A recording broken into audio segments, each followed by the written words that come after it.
Hello everybody, it's Horse again. I thank you so much for your patience and continued support in my endeavors here on YouTube.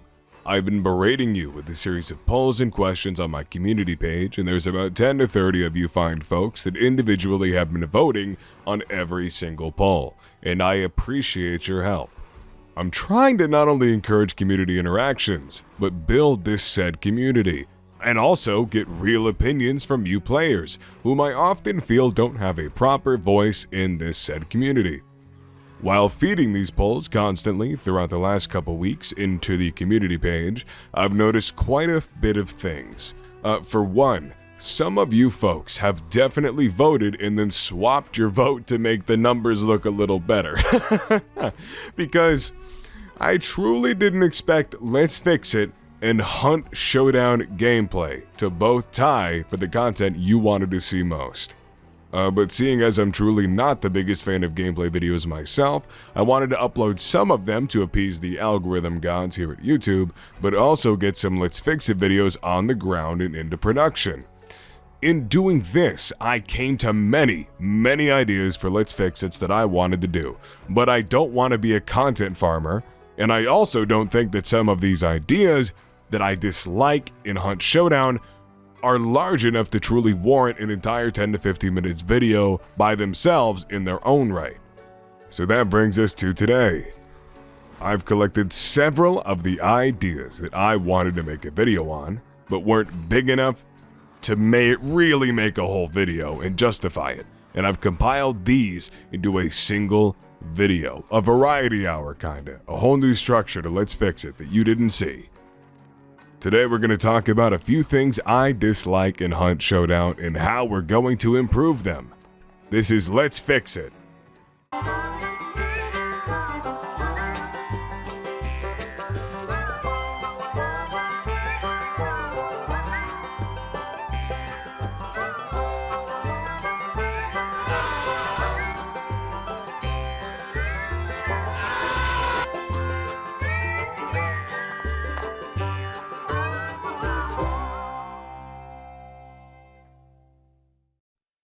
By the way, I worked on that new intro for hours. If you could please let me know if you like it or not in the comments, I appreciate it. Number 1, the Spyglass. The Spyglass, a tool unlocked at rank 24, allows you to zoom in and see a great distance away from your hunter. You can also zoom in a second time to see even further than that. Fun fact, did you know that for the purpose of coding, the Spyglass is considered a heavy melee weapon, even though you can't attack with it? Let's be honest. Have you ever seen many people unironically use a Spyglass? And I get it, right? It's a niche tool, even a meme tool. It is a fun novelty to have in the game that does see niche usage, especially at a higher MMR. It's a scope in your pocket for when you don't want to take a scoped weapon in your loadout, and it does exactly what it sets out to do. Provide you vision at an incredibly far distance. Such a great distance, in fact, that the Cry engine will struggle to load the textures from afar sometimes. I mean, Christ, I have a tower PC, and I have the graphics set to the highest they can be, and I'm looking at pudding when I double zoom on the Spyglass, okay? And let's not get it twisted, I love novelties in games, and niches, like the Spyglass. I don't think every tool and weapon and consumable needs to do it all. I just wish that it had an additional functionality to encourage bringing it along in your matches. After all, the tool slots are highly contested. I'm already bringing a first aid kit, choke bombs, and a melee into every single game. That's 3 of my 4 slots already. What if I want trip mines? What if I want decoys? Dummy fuses, fusies, throwing knives, flare guns. The tool slots are the most highly contested inventory slots in the game. How can I justify bringing the Spyglass? Of course, you could just designate a single guy in your squad to bring the Spyglass and screw his loadout over, but still. What I would love to see to make the Spyglass just a little more valuable and successful to contest the tool slot would be to add a special ping system in the Spyglass, almost like commands. So you could say ping a direction, to indicate where you see hunters running to, or maybe ping that it indicates many squads to warn your teammates if you aren't in comms, obviously, that there's a ton of people in the next compound. I don't know the limits of the CryEngine, and it does struggle with even loading the textures from zooming in with the scope, but Crytek seems incredibly capable and seemingly pulls off whatever goals they truly set their minds to otherwise. So I think these updates would be definitely possible to some degree, but what do you think? Do you have any ideas for the Spyglass yourself? Because this is honestly all I could think of without drastically changing the entire tool. And that brings us to number 2. Speaking of specifics, we have specific weapon quest lines like Killian's Chance in Hunt Showdown. Now, we've all had this pain at some point in a game before. If it's a live service game. For League, you've got play 10 games of insert champion here. For Valorant, you've got insert damage with the Vandal, right? This is a common frustration in many games, and it is no stranger to Hunt Showdown. Questlines, not to be confused with battle passes or challenges, are a simple rewards track that are brought back for specific events in Hunt. They offer you a series of quests to be completed, kind of like a mini battle pass, such as kill 3 meatheads with sticky nades, or kill 10 hellhounds with fire damage, giving you a collection of small rewards from guns, tools, and consumables to even legendary skins for tools, weapons, and consumables at the end of the track, or even legendary hunters as well. They were introduced in October of 2022 for the Halloween event. This questline included 6 acts to be completed and would even reward hunters with legendary hunter Mama May and several legendary weapon skins by the end of completion. But even back then, we still had a similar problem. Specific weapon challenges are a plague. Sometimes it isn't a big deal. It's a generic average rifle or shotgun, but God forbid it's ever a weapon that you don't like yourself, like the bomb lance or like Killian's Chance. Dude, I f***ing hate this weapon. It's not carpal tunnel friendly. This weapon challenge was designed to screw over cripples like me everywhere. God, this took a f***ing week, dude. This took me a f***ing week to complete Killian's Chance. I'm so mad, even to this day. But, yeah. Remember how I mentioned League of Legends a moment ago? I believe we could take a page from their notebook to improve the specific weapon quest lines in Hunt Showdown. So if League ever has a quest that requires you to play a specific champion, they'll even offer you a second completion option that typically takes twice the time of the original so that you have options and freedom, but it's not better than the original quest that they had planned. Say if your quest is deal 10,000 damage with Tristana, the second could be something like deal 20,000 damage with any champion. And I think this would work great in Hunt. We could simply improve it by adding a secondary generic quest that you can do instead of the specific weapon quest, just like in League. Let's think about what I experienced with the Killian's Chance quest. Let's change it from deal 1,000 damage to enemy hunters with Killian's Chance, and add a secondary. Deal 1,000 damage to enemy hunters with Killian's Chance, or do 2,000 damage to enemy hunters with any weapon. This offers the skilled player, who can utilize the Killian's Chance, an avenue to complete the quest much quicker, but gives more casual or weaker players the freedom to just toggle on the quest and play the game. In this instance, I would have personally just done the 2,000 damage every time. I could just use the loadouts that I want, and while it would take longer for me than it might for someone else just using the specific weapon, I'm fine with that. I don't know if any of you watched my previous gameplay video, but I struggled to complete my Killian's Chance quest. I fucking hate this weapon so much, and I'm not the only one. There's forum posts from other people also struggling with Killian's Chance. For me, it's more the fact that I have carpal tunnel and hit less shots, so I much prefer weapons that do more damage in less shots, requiring less aim. With these changes, I could complete the whole quest in the background without ever having to take out the weapon I don't do well with and risk losing the fight and my hunter for the sake of getting the challenge's damage completed. However, these changes would still allow players that can effectively use that specific weapon to save a lot of time on the grind compared to risk-diffed hunters like myself. The only downside you could really argue with this is that it just dumbs down the quest lines and makes them pretty pointless, but I disagree. You're still having to do something at least, and it's more progression, which is what the game needs, so who cares?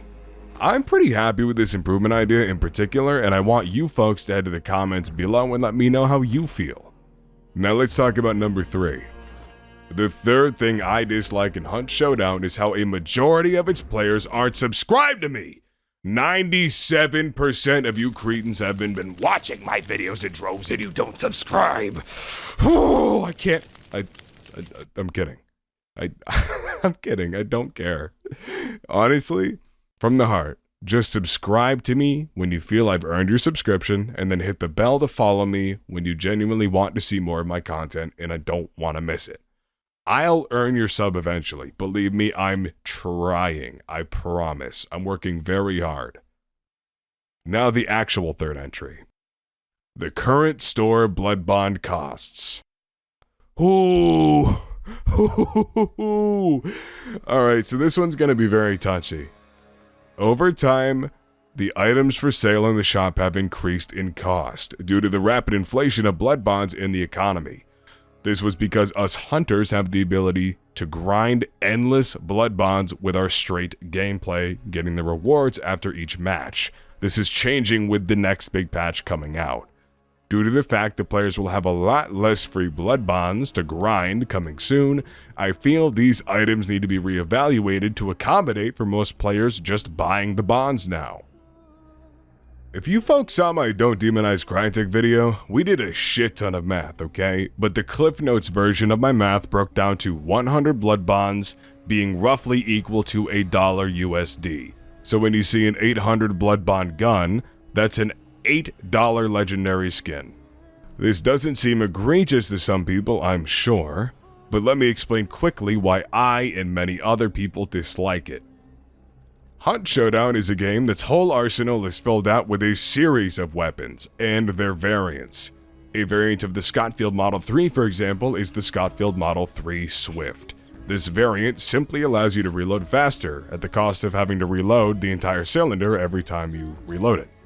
This simple change makes it an entirely different weapon in the game. This means that your theoretically $8 gun skin doesn't actually work on the Model 3 Swift. And considering how many guns are in the game, and their variants included, this means that every time you buy an $8 legendary skin for your gun, there's a good chance you aren't going to be seeing it often. Unless it happens to be your favorite gun or something, right? Let's compare this to Valorant quickly. Not because Valorant is similar to Hunt Showdown in gameplay per se, but only because Valorant is another popular shooting game in the market that is constantly torn apart for their ridiculous prices on skins. It's everywhere. For the sake of this comparison, bear in mind that you get 1,000 Valorant points for $10, so oddly enough, 100 Valorant points is roughly worth $1 USD, just like blood bonds. It's an equal conversion. In Valorant, there are no weapon variants. They have a collection of weapons that you can purchase in each round of the game, and that's it. It's a tag shooter. Anytime you buy the Vandal, you're buying the Vandal, as opposed to the Springfield versus the Springfield Marksman, or the Springfield Compact, or the Springfield Compact Striker, or the Springfield Compact. And in Valorant, with these individual weapons, like say the Spectre or the Vandal, all of their skins are given a rating that gives them a predetermined and streamlined cost with all the other weapons in that rating.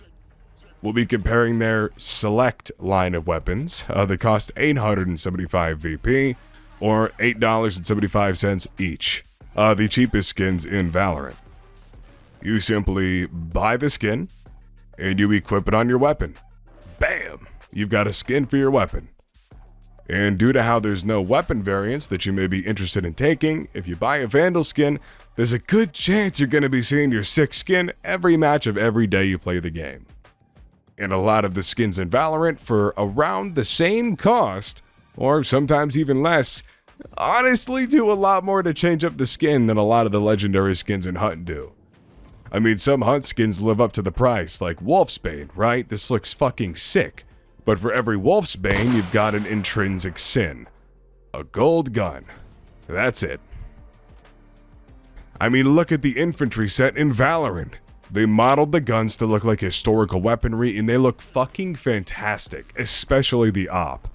And owning the skins in Valorant doesn't discourage you from buying other versions of your same weapons like the skins in Hunt do.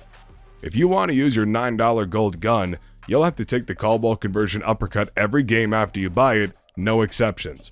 And bro, there's absolutely no fucking reason why a frag bomb skin should be $8. You don't even look at the damn frag bomb, and your enemies don't either. You throw that shit and it's gone! What can we do for our improvement? Well, I firmly believe that any skins for tools or consumables should be dirt cheap, as a rule. As honestly, you're never really going to see the skin in-game until you immediately consume the consumable. Or throw the tool. I mean, hell, who's taking out their firebomb and just looking at it to admire the skin? Or just holding out their medkit? Let's drop the price of any skins for tools and consumables across the board to be universally cheap. I think that the $2 that some of the skins currently are is fair across the board for all of the tools and consumables. And to layer on top of that, I do believe you could easily drop the price of some weapons down a peg as well, but you'd have to look at the specific weapons for that, and it would take a lot more work than what I'm suggesting here. Like, you can make an argument that Wolfsbane might be worth $8, right? But I'm not going to pay $9 fucking for intrinsic sin, or Enigma, or good intentions. These gun skins do not do enough to justify the $8 price. Especially now that we can't grind out the theoretic $8 price for free as easily. I want to reiterate that although I do support Crytek removing our blood bond rewards from each match we play, I do want them to follow that up in kind with some price adjustments in the shop. Not only to ease player tensions, but to also be fair, as we have access to a lot less free blood bonds than we did before. And this free blood bond access was the direct cause for the prices being so high in the first place and increasing over time. And while paying for optional cosmetics in a live service game is entirely fair, some of these prices are outrageous. And an important thing to note is that although the game goes on sale very often, Hunt Showdown is $40 at a retail price. Valorant could squeeze away from criticisms of a lot of their gun skins being so expensive because of the fact that it's a free-to-play game. They can maintain their upkeep with just the sale of skins alone. Hunt is not free, and now that we're limited to 50 blood bonds earnable a week from just challenges, rather than the infinite grind of blood bonds we had before, it feels very punishing to earn things in this game now. It's a culture problem within the game that we had the ability to earn things for free much easier. And although it is still socially acceptable in Hunt to be able to earn free premium skins, it is significantly more difficult now, and that feels awful. Either way, this was intended to be a shorter video. I don't want to get into breaking down the fucking blood bond culture of Hunt. So my final thoughts on this piece are this. I support Crytek removing our infinite blood bond grind in order to support further longevity with live service in the game. I do support that decision. However, they should, in kind, adjust the prices of many of the things in the shop to compensate for the fact that we no longer have the infinite grind that caused the inflation and increased pricing in the first place. And now we can touch our fourth and final fix-it for today. Thank God. MMR In Quickplay. Yeah, this is one that a lot of veteran Hunt players might have an opinion on, as I know the Hunt Showdown subreddit already does. Essentially, your MMR for your standard contract matches is affected by your performances in Quickplay. And while this seems fair and makes sense, let me point out how it is a system that can be easily abused by the malicious. Here's the problem. If somebody's at 6-star MMR and they want to drop their MMR to be in lower MMR matches and stop the lower star players, they simply need to go into quick matches and run it down. You're allowed to go into quick matches entirely for free and just die. Bear in mind, your MMR goes up and down based on your performance in killing enemy hunters. Escaping with the bounty token does not increase your MMR. So, you could take your free hunter from Quickplay and just get shot in the face. Jump from a high roof, stand next to an enemy hive, kiss a meathead, rinse, repeat, and bam, your MMR will go down eventually at no cost to you. The assumption is that most people won't abuse this system, obviously, and most definitely aren't, but it is confirmed that some are. And why even let them have such an easily abusable system to begin with? My solution for this is actually really fucking simple. Utilize the MMR from normal matches for the sake of matchmaking itself, right? But leave MMR unaffected by the performance in Quickplay. So let me make this idea a lot more simpler. Say you're at 5-star MMR in your normal hunt contract matches. It should try to match you with 5-star players in Quickplay. However, regardless of your performance in this Quickplay, your MMR in normal hunt matches won't change. So, because you're 5-star, it will try to match you with 5-star players, but regardless of how well you do, it's not going to change your MMR in your normal matches. This simple solution removes the entire abusable loophole that could help with matchmaking problems that some players are facing. However, you could argue that if somebody's already a good player that dropped their MMR, they could just infinitely run quick matches at low star and win a shit ton of games, making a lot of hunt dollars, getting free hunters, loadouts, etc. This is true. It does add a second problem with the solution. But I urge you to think of the fact that these upper echelon of hunters already have hunt dollars stockpiled. They're already prestige level 100. Money is no object to them. They don't care anymore. It means nothing to them to stockpile free hunters and weapons in the long run. The main concern that I want to keep throwing more band-aids on here is the matchmaking.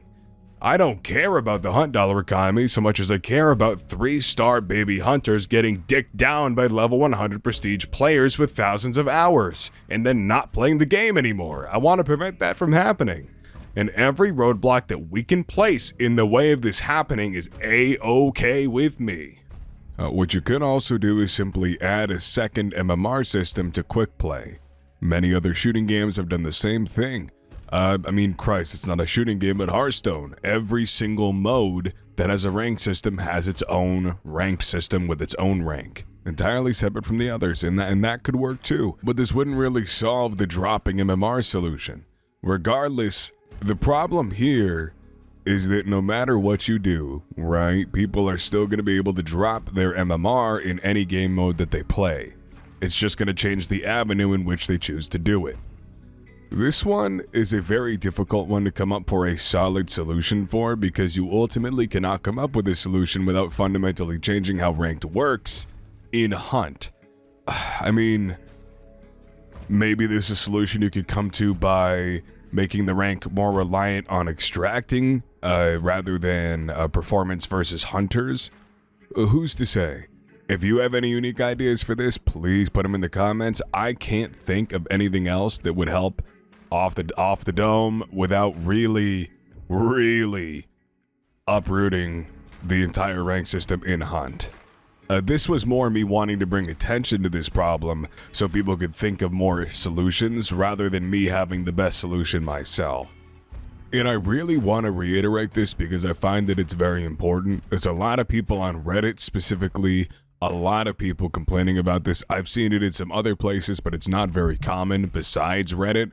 I don't think the people complaining about it on Reddit realize that if we just completely remove all MMR from Quickplay, there's a good chance they can get any actual 6-star, 100 prestige player in their game to wreck their shit in any game. If there's absolutely no MMR in Quickplay, you're very often going to be seeing people at a much higher MMR than you, who are probably better than you with better gear, more. It's going to be so difficult. And population-wise, right, you could easily say that the likelihood of them running into these players is very low because there aren't that many of them, and I agree. But on a basic level, if you remove the MMR, it's more likely for that to be possible and to occur. And like, if you were fundamentally remove all MMR from Quickplay, it's not just gonna be a magical world of ponies and unicorns where you can win every single game and get a shit ton of free stuff. It's gonna be, honestly, a bit of a wasteland. It's gonna be completely barren. It's gonna be crazy. It's gonna be chaos. And I think the MMR system as it is still better than just completely nixing MMR and Quickplay. It's only gonna lead to more problems for more players. Finding a solution for this is ultimately incredibly nuanced and difficult. And I, unfortunately, am not getting paid a salary to find that solution. But I did try here in this section of the video, which is why I wanted to make this. It's more of a cry for help than anything else. Do you guys have any possible ideas on what we could do for this? Because I'm all ears. Please go to the comments, let people know what your ideas are. Please be constructive as always. You guys have given me great ideas before. I would love to see your thoughts on this. We can all probably agree that this specific issue I described here isn't a rampant one, but the idea is spreading, and in this day and age where apparently 80% of my users in my comment section are finding 6-star hunters in every single lobby they play in, we shouldn't have such an easily abusable system ready and accessible entirely for free, right here in Quickplay. I say we nip this in the bud before it's too late to fix it. And that's honestly all I had for you today. I apologize for this video taking a bit longer than usual. I've had a lot going on this week, and ultimately, I kinda took the weekend off. My hand is almost entirely sealed off on the outside from my surgery incision, but my actual hand is still quite fatigued and it hurts a lot, so I realized that this was doing way too much in the first week after I got the stitches out, and I was hurting myself. Probably due in part to the doctor telling me I could do whatever without worry, no restrictions, and that wasn't entirely correct. Regardless, one of my veteran hunt viewers, James, bless your soul, James, covered my broke ass for a month of Streamlabs Premium so I can now multi-stream. Thank you to everybody who voted on my poll for which platform you wanted me to play Hunt on when I start streaming. I'll be streaming on both YouTube and Twitch, so you can pick your favorite one, whichever you prefer, and not have to worry about it. If you want to see a different vibe from me and just come hang out, you should be there. It's a much different feeling than you're going to be getting from my videos, but that's a given with live streaming, you know what I mean? This stream will be my official return to not only Hunt Showdown since my surgery, but also streaming as a whole, and I'm very excited. I really am. I want to learn more about you fine folks. You've been talking to me in the comments, and God, I want to hang out with you, so please come stop by and see me, even if it's only for a moment and just to say hi. If you want to see more of my content, please subscribe. You folks motivate me to continue being creative and chase my dreams, and it makes my heart swell. If you know of any artists that make those cringy YouTube avatars that people use for discussion videos and does good work, hit me up. I want to know. And lastly, if you're a hunt YouTuber who wants to collab, my email is in the description. Contact me and we will talk. Have a great night, everyone. Stay blessed. Oh. And let me know how you liked my new intro I made.